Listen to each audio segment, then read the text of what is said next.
Shalom sahabat Tabura Injil dimanapun berada. Semoga kita selalu menjadi orang-orang yang diberkati oleh Tuhan di dalam hidup dan kehidupan ini. Amin, amin, amin, amin. Dan di hari ini kita akan belajar bersama-sama di dalam kitab Yesaya. Yesaya 53 kita akan belajar di ayatnya yang ke-7 sampai ayatnya yang ke-11. Tetapi sebelum kita membaca dan belajar tentang kebenaran firman Tuhan, mari kita bersatu di dalam doa. Mari kita berdoa. Allah sumber hikmat, ilmu dan pengetahuan yang ada di dalam kehidupan kami ini. Di saat ini Tuhan, sebentar lagi kami akan membaca dan merenungkan tentang kebenaran firman-Mu.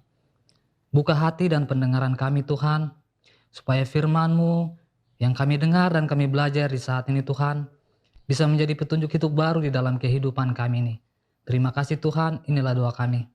Amin. Yesaya 53 ayatnya yang ke-7 sampai ayatnya yang ke-11 berbunyi demikian. Dia dianiaya, tetapi dia membiarkan diri ditindas dan tidak membuka mulutnya seperti anak domba yang dibawa ke pembantaian. Seperti induk domba yang keluh di depan orang-orang yang menggunting bulunya, ia tidak membuka suaranya. Sesudah penahanan dan penghukuman, ia terambil. Dan tentang nasibnya, siapakah yang memikirkannya? Sungguh, ia terputus dari negeri orang-orang hidup. Dan karena pemberontakan umatku, ia kena tulah. Orang menempatkan kuburannya di antara orang-orang fasik, dan dalam matinya ia ada di antara penjahat-penjahat. Sekalipun ia tidak berbuat kekerasan dan tipu tidak ada dalam mulutnya. Tetapi Tuhan berkehendak meremukkan dia dengan kesakitan, apabila ia menyerahkan dirinya sebagai korban penebusan salah. Ia akan melihat keturunannya, umurnya akan lanjut, dan kehendak Tuhan akan terlaksana olehnya. Sesudah kesusahan jiwanya, ia akan melihat terang dan menjadi puas, dan hambaku itu sebagai orang yang benar akan membenarkan banyak orang oleh hikmatnya, dan kejahatan mereka dia pikul. Sampai di sini pembacaan firman Tuhan. Yang dikatakan berbahagia adalah setiap orang yang mau membaca, merenungkan, lebih-lebih melakukan firman itu di dalam kehidupannya hari lepas hari. Sahabat Tabura Injil yang diberkati oleh Tuhan, dari pembacaan kita di saat ini, kita akan belajar dalam satu tema, yaitu sengsara membawa nikmat. Sengsara membawa nikmat. Sahabat Tabura Injil yang diberkati oleh Tuhan, ketika kita berbicara tentang sengsara membawa nikmat, itu sesuatu yang tidak masuk akal. Karena di mana-mana sengsara itu pasti akan mendatangkan masalah, musibah yang akan datang di dalam hidup dan kehidupan kita ini. Tidak ada sengsara yang membawa kenikmatan. Tetapi di saat ini kita mau belajar bagaimana Nabi Yesaya menubuatkan bahwa di balik kematian seorang hamba yang dinubuatkan oleh nabi-nabi, dia akan membawa kenikmatan di dalam kehidupan manusia. Dan hal itu kita bisa lihat di ayatnya yang ke-7. Di mana di ayatnya yang ke-7 mengatakan 2 kali bahwa dia tidak akan membuka mulutnya walaupun dia dibawa ke dalam pembantaian, walaupun bulunya dicukur habis. Kata tidak membuka mulut di sini maksudnya adalah bagaimana dia dengan sukarela menyerahkan hidup dan kehidupannya untuk menanggung dosa, kesalahan manusia, bahkan dia harus menderita dan mati di kayu salib. Sebuah sukarela untuk menanggung kesalahan manusia. Ya. Sebagai manusia, siapa sih yang mau menanggung kesalahan orang lain? Siapa sih yang mau menanggung beban orang lain? Ya. Tetapi dia menyerahkan dirinya untuk orang lain. Untuk menyelamatkan hidup dan kehidupan manusia. Sesuatu yang kalau kita menggunakan logika kita tidak masuk akal. sesuatu yang tidak difikirkan. Padahal dia dinubuatkan untuk menjadi seorang raja, seorang pemimpin yang akan membebaskan bangsanya. Tetapi dia harus menderita. Dia harus sengsara bahkan mati. Mana ada pemimpin yang mau sengsara dan mati? Yang ada adalah pemimpin yang ingin bahagia.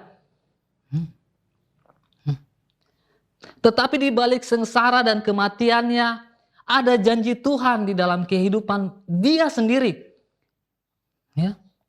Bahwa dia, yang pertama, dia akan melihat keturunannya. Yang kedua, umurnya akan panjang. Keturunan di sini yang dimaksud dengan keturunan di sini adalah merujuk pada Sion. Pengikut-pengikutnya.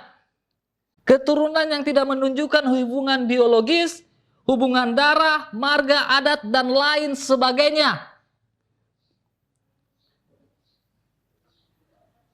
Keturunan yang dimaksud di sini adalah keturunan yang mau mengikuti dia di dalam hidup dan kehidupan ini. Yang mau menyerahkan diri mereka untuk mengikuti dia dan percaya sama dia. Dia tidak pernah melakukan kejahatan. Dia tidak pernah membuat orang susah. Dia tidak pernah membuat masalah bagi orang lain. Malah dia menolong orang lain. Dia menyembuhkan orang sakit. Dia menghidupkan orang yang mati. Dia memberi makan 5.000 orang. Tapi itu dianggap sebagai sebuah kejahatan. Tetapi kita kembali lagi dilihat di ayatnya yang ke-7. Dia tetap menutup mulutnya. Dia tidak menentang mereka dan mengikuti apa yang Tuhan sudah rencanakan di dalam kehidupannya. Sahabat Tabura Injil yang diberkati oleh Tuhan, dari pembelajaran kita di saat ini, bagaimana kita sebagai manusia harus penuh dengan perjuangan, pengorbanan di dalam hidup dan kehidupan kita ini. Tetapi itu suatu tuntutan di dalam kehidupan kita sebagai orang percaya untuk mau mengikuti Tuhan, untuk mau percaya kepada Tuhan bahwa segala sesuatu yang terjadi di dalam hidup dan kehidupan kita ini adalah sebuah proses di mana Tuhan sudah menyediakan sesuatu yang indah di kemudian hari. Ya. Mari kita belajar menjadi orang-orang yang percaya kepada Tuhan dan menaruh penuh harapan hanya kepada Tuhan, bukan kepada dunia ini. Karena hanya Tuhan yang mampu menyelamatkan kita semua. Kiranya Tuhan memberkati kita. Mari kita bersatu di dalam doa.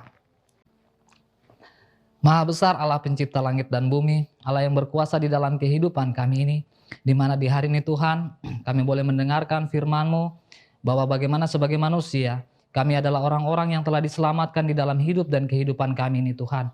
Untuk itu Tuhan, ajari kami juga Tuhan untuk mau berjuang menyelamatkan hidup dan kehidupan kami, supaya kami semua Tuhan boleh memperoleh keselamatan yang berasal daripada Engkau.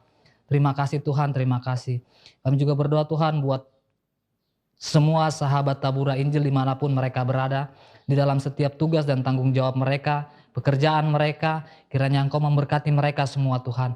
Supaya dari pekerjaan yang mereka lakukan di dalam hidup dan kehidupan ini Tuhan, mereka bisa menjadi berkat di dalam kehidupan mereka, tetapi juga mereka bisa menjadi berkat bagi banyak orang yang ada di sekitar mereka. Terima kasih Tuhan, terima kasih. Kami juga berdoa Tuhan buat pemimpin-pemimpin kami yang ada di pemerintahan, mulai dari pusat sampai ke daerah. Berikan mereka hikmat yang baik, roh takut akan Tuhan, supaya mereka semua Tuhan bisa menjadi pemimpin yang bijaksana, pemimpin yang Engkau pakai di dalam kehidupan ini untuk melayani orang. Ampuni segala dosa yang kami buat di dalam kehidupan kami ini Tuhan, supaya kami layak disebut sebagai umat yang Tuhan pakai di dalam kehidupan ini, hanya untuk hormat dan kemuliaan bagi nama Allah Halik langit dan bumi. Amin. Demikian Tabura Injil saat ini, kiranya Tuhan memberkati. Shalom.